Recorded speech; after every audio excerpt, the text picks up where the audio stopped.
Now, to open VFX Graph, we can press this Edit button and a new window will appear, and this is Visual FX Graph, right?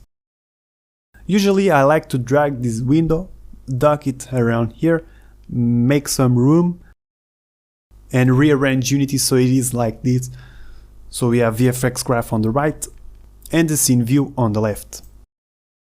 The first thing we have is the target game object, which is useful. I like to drag it down here to this corner, and I'm gonna press detach so you can see how this works. For example, if I select any other object in my scene, I cannot attach it. I can only attach visual effects to this target visual effect game object. And why this is useful? It is useful because when we are working, we have this on the scene view, we can play the visual effect because it is selected. But if for some reason we select another game object, that little panel will disappear. So that's why it is useful to have this target visual effect game object. It's always going to be there, and you can select other objects and still play the visual effects and see how it looks. So that's useful. Another useful thing is the play rate. We can slow down the particle system. This only affects in the scene view, in the editor. If you spawn the visual effects, it will have its normal rate. I'm gonna set it to 100 again. And then we have the blackboard, where we can add properties to our visual effect graph. In fact, if we press this plus sign, we see this big list of properties, and we can already create a color property, for example. We can rename it to something like color01, and you will notice that we have an exposed parameter. And it is quite useful because if it's on, when we select the VFX graph, it will appear in the inspector. All of the properties that are exposed will appear here, and we can change them directly in the inspector without opening VFX graph. So that's quite useful. We even have tooltips.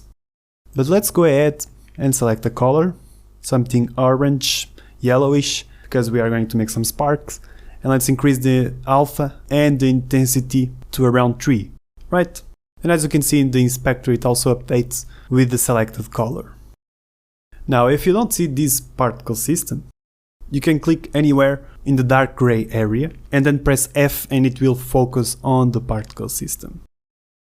So this is a particle system, and a particle can be anything from a texture to an object. A particle can also have properties like velocity, angle, size, color, location, and so on. And this is where people may feel confused. So let's go ahead and simplify this. This is mainly divided into 4 main parts: the spawn area up here, the initialize particle, the update particle, and output particle quad, also known as the renderer. So what does each part do? Well, it's simple. The first part, the spawn area, handles the quantity of particles and how are they spawned. Are they spawned with a constant rate, like now? It's spawning 16 particles per second? Or is it a burst of 100 particles? Or is it a periodic burst, you see? So that's basically the spawner. Then comes the initialize particle, which besides controlling the capacity of this particle system, it handles how the particle it is initialized. Remember, this is per particle, which gives us a lot of control on how each particle works. This also gives a set of instructions to each particle when it's spawned.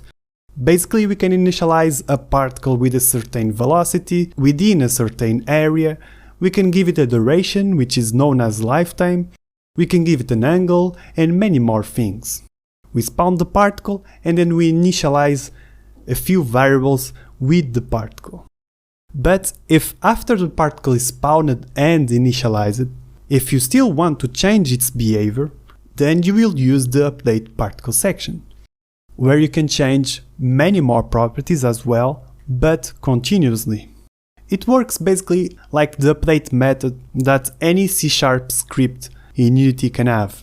You want your particles to keep moving around like flies, you do it here basically.